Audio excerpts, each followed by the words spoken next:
أثار موضوع تشييد مجسم للكعبة بالحجم الطبيعي في مدينة بسكرة بالجزائر جدلاً واسعاً في أواخر عام 2025. إليك أهم التفاصيل حول هذا المشروع.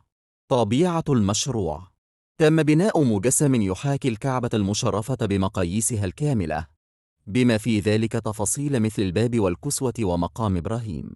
الهدف: غرض هذه المجسمات عادة ما يكون تعليمياً لتدريب الحجاج والمعتمرين على مناسك الحج والعمرة قبل سفرهم إلى البقاع المقدسة، ولكن للأسف هناك بعض ضعاف العقل قصدوها كمعتمرين.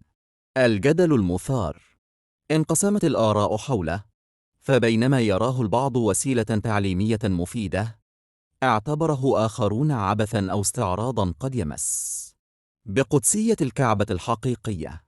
الموقف الديني: تتباين الفتاوى في هذا الشأن، فبعض العلماء مثل ابن عثيمين لا يحبذون صنع المجسمات الكاملة لتعليم الطواف، ويفضلون الوسائل التوضيحية البسيطة مثل الرسم لتجنب تحويل العبادات إلى مجرد طقوس حركية، بينما يمنع آخرون المتاجرة بها أو صنع نماذج تحاكيها بدقة.